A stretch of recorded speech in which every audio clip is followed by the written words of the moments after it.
Welcome to Boat Show TV. I'm very pleased to say I have with me silver medal Nick Dempsey, windsurfer. Congratulations on the Olympics, Nick. Is it a whirlwind now you finished? A little bit. This week has been. We've been in London all week and something on every day, and yeah, it's all been pretty good fun and nice to finally do something a bit different. Now, obviously, home advantage was talked about a lot before the Olympics, not just in terms of sailing and so on, but you know the waters of Weymouth very well. When you started the regatta, were you thinking that was going to be a good advantage for you?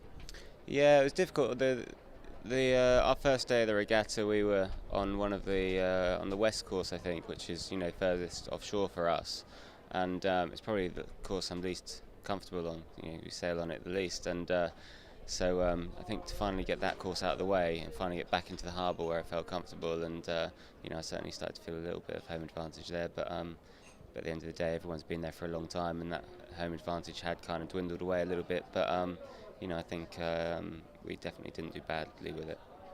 Now, throughout the regatta, there were a few place changes in the lead, and it got quite a tight race at the very, very end for the medal race.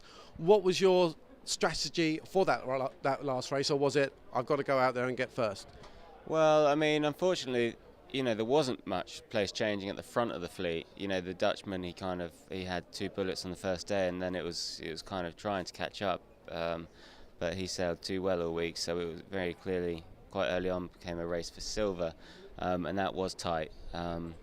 Luckily by the medal race there was a bit of a gap, and I was able to kind of control things, and the nose course didn't throw too many swerve balls at us that day, and kind of came out okay. Now, I'm going to ask you 2 things about the Nose. One, what was it like having that crowd there cheering you on? Because it was a knowledgeable crowd, but also quite a vocal one, wasn't it? Yeah, it was amazing. I'm a windsurfer and I race, miles out to sea. So to be able to race at the Olympic Games with a home crowd was incredible. And I couldn't help but notice them. Even when you're racing, you're concentrating, it still spurs you on. And yeah, it's like something I've never done before. And on that same subject, what you've never done before is dived in the water, swum to the nose and climbed up the rocks. That was absolutely incredible. Did that spur the moment? Yeah, I mean, it's to me that's what the Olympics is about, and it's especially what a home Olympics is about, and being able to kind of share that moment with friends and family and all the supporters and everyone that was on the nose was pretty incredible. And I was just quite lucky to get my little boy Thomas handed to me. And yeah, it was kind of turned out to be a pretty special moment. I hear he said to you, have you finished work now, Daddy? Can you come home? Yeah, he did, yeah.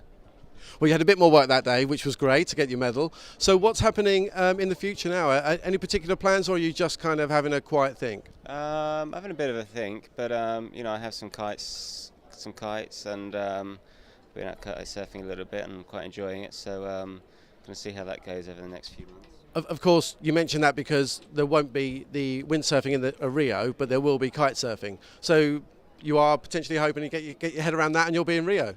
Potentially, yeah. Brilliant. Well, thanks very much for joining us, Nick, and it was great to watch during the Olympics. Thank you.